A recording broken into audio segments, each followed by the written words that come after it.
The social vision underlying the analysis in Knowledge and Decisions is the opposite of what I have elsewhere called the vision of the anointed.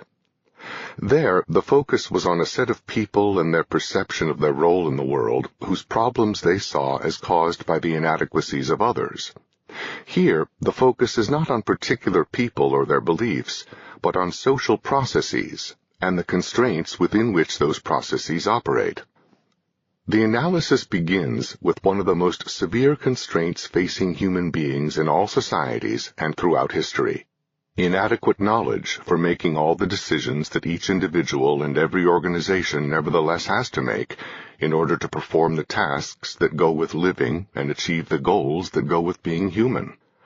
How a variety of social institutions and processes coordinate innumerable scattered fragments of knowledge, enabling a complex society to function, is the central theme of the first half of Knowledge and Decisions. This approach focuses on the advantages and disadvantages of particular institutions and processes in mobilizing the knowledge needed for making particular kinds of decisions. Families, markets, armies, churches, corporations, and sports teams are just some of the wide spectrum of formal and informal social mechanisms for mobilizing and coordinating the knowledge and experience of many to guide or influence individual decisions by others. Perhaps the most important feature of the first half of Knowledge and Decisions is simply its analysis of decision-making processes and institutions in terms of the characteristics and consequences of those processes themselves, irrespective of their goals. This approach rejects the common practice of characterizing processes by their hoped-for results rather than their actual mechanics. Profit-making businesses, public interest law firms, and drug prevention programs are just some of the many things commonly defined by their hoped-for results, rather than by the characteristics of the decision-making processes involved and the incentives created by those processes. So-called profit-making businesses, for example, often fail to make a profit, and most of them become extinct within a decade after being founded. In Knowledge and Decisions, the owners of such businesses are defined not as profit makers, but as residual claimants to the firm's income. That is, to what is left over after employees, suppliers, and others have been paid. Put this way, it is clear from the outset that what is left over may be positive, negative, or zero. There is no more reason to expect drug prevention programs to prevent drug usage or public interest law firms to serve the public interest than to expect that most profit-making enterprises will in fact make profits. Whether any of these organizations do or do not live up to their expectations or claims is a question of empirical evidence. Pending the presentation of such evidence, such organizations can be analyzed in terms of what they actually do, not what they hope or claim to achieve. When social processes are described in terms of their hoped-for results, this obscures the more fundamental question as to just what they actually do, and circumvents questions as to whether doing such things is likely to lead to the results expected or proclaimed. More specifically, we need to know what incentives and constraints are created by these social processes. Therefore, socialism, for example, is defined in this book not in terms of such goals as equality, security, economic planning, or social justice, but as a system in which property rights in agriculture, commerce, and industry may be assigned and reassigned only by political authorities, rather than through transactions in the marketplace. To the socialist, of course, government ownership of the means of production is but a means to the various social ends being sought, but such results that are hoped for tell us nothing about the institutional processes set in motion or the incentives inherent in those processes, much less their actual consequences. Indeed, lofty goals have long distracted attention from actual consequences, most notably in many Western intellectuals' determined resistance to acknowledging the devastating consequences of communism in the Soviet Union, which the communists themselves eventually acknowledged during the era of glasnost under Gorbachev.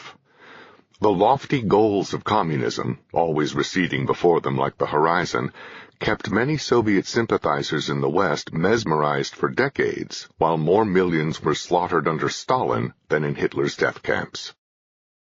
Insurgent movements in general, whether religious, political, or academic, look very different when viewed in terms of their respective goals than they do when viewed in terms of their incentives and constraints. Whether the goal of an insurgency has been to establish the Christian religion in the days of the Roman Empire, to create an interstate commerce commission in 19th century America, or to promote civil rights for minorities in the 20th century, what a successful insurgency does in institutional or process terms is to change the incentives and constraints facing others, as well as the incentives and constraints facing themselves and their successors. Against this background, it is not surprising that there should be certain patterns common to insurgent movements, whether those movements have been promoting religion, political ideology, minority interests, or innumerable other causes. One of these patterns in the history of many insurgent movements has been a disappointment in the direction that the movement has taken after victory, including claims that the revolution has been betrayed and that the later leaders and followers have failed to live up to the high standards set by their predecessors in the insurgency. None of this is surprising when such movements are examined in terms of their processes, including the incentives and constraints at work. First of all, the kinds of people attracted to the original insurgency, under the initial set of incentives and constraints, tend to be very different from the kinds of people who gravitate to it after it has become successful and achieved a major part of its goals. By definition, an insurgent movement forms under a set of incentives and constraints very different from those which it seeks to create. Often, the members face a certain amount of hostility, or even persecution, from those around them, or from an elite currently benefiting from the status quo. These original insurgents may even face dangers to their careers or to their lives. These are not conditions which tend to attract timid careerists or mere opportunists, unless the opportunists foresee a high probability that the insurgency will succeed within a period of time that is relevant to their personal ambitions. After the success of the insurgency, however, radically different incentives and constraints are created by that very success. Many Christians in the Roman Empire, for example, went from being a poor and persecuted minority to being among the powerful agents of a state religion, able to enrich themselves and to persecute others. A similar pattern marked the history of the communists in Russia many centuries later. On a smaller scale, the life cycle of regulatory agencies in the United States has often been seen to follow a pattern leading to control by very different kinds of people and policies from those behind the movement which led to the creation of the agency in the first place. Cries of the betrayal of the original ideals of the American civil rights movements have also been widely heard in recent years, along with lamentations about the caliber of the later individual and organizational leadership of that movement. None of this should be surprising. A successful insurgency not only presents different incentives and constraints to its successors, that success itself can winnow out its original supporters in a non-random way. Opportunists within the insurgency are among those most likely to remain after the spoils of success become available, while those most activated by the original ideals that have now been largely achieved may be among those more likely to drift away, either to private life or to other crusades on other issues that remain unresolved in the society. Outside opportunists and careerists are also likely to be attracted in growing numbers over the years. Degeneracy and betrayal are hardly surprising under such circumstances. The point here is not to single out insurgent movements for criticisms that might be equally or more applicable to supporters of the status quo. Indeed, much of the current status quo is the result of prior insurgencies. The more general and more important point is to distinguish between 1. Examining issues and institutions in terms of their process characteristics versus 2. Examining them in terms of their proclaimed goals or ideals. Among the ways in which various decision-making processes differ is in the extent to which they are institutionally capable of making incremental trade-offs rather than attempting categorical solutions.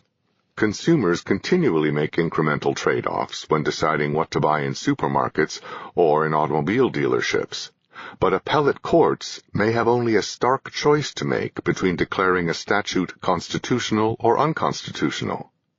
This is one of the central points explored in the first half of Knowledge and Decisions, and remains as relevant today as when the book was written.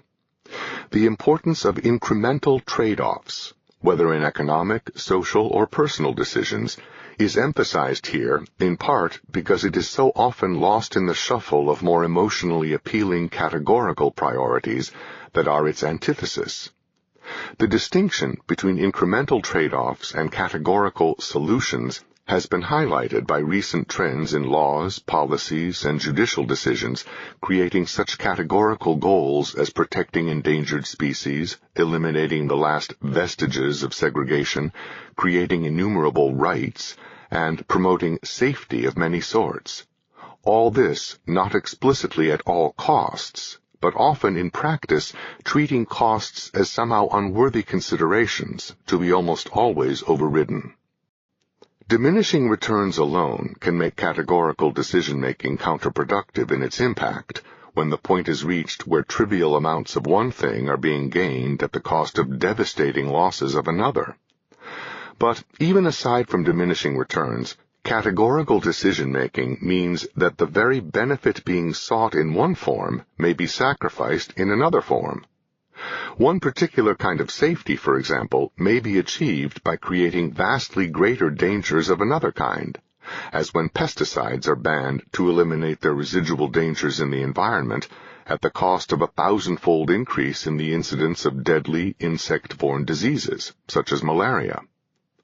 The second half of Knowledge and Decisions looks at how different kinds of decision-making processes have been evolving and how particular decisions, once made in one kind of place, are increasingly being made in other kinds of places, in the schools rather than in the home, in the courts rather than in the marketplace, and so on.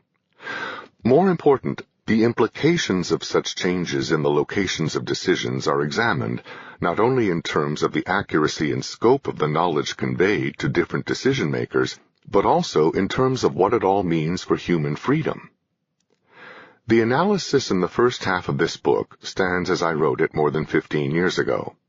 More examples could be added now, but are not needed. However, the trends discussed in the second half have, of course, continued to evolve, and so will have to be updated here. The central theme of the second half of Knowledge and Decisions is contained in 2 sentences in Chapter 7. Even within democratic nations, the locus of decision-making has drifted away from the individual, the family, and voluntary associations of various sorts, and toward government. And within government, it has moved away from elected officials subject to voter feedback and toward more insulated governmental institutions, such as bureaucracies and the appointed judiciary.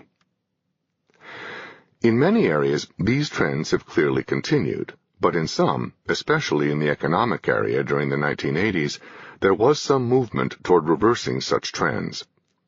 From a global perspective, the collapse of communism in Eastern Europe and of apartheid in South Africa in the 1990s both represent trends toward greater individual freedom. What history will make of these mixed trends of the past 15 years is of course a question which only the future can answer. What can be done today is to examine these developments in more detail in social, economic, and political terms.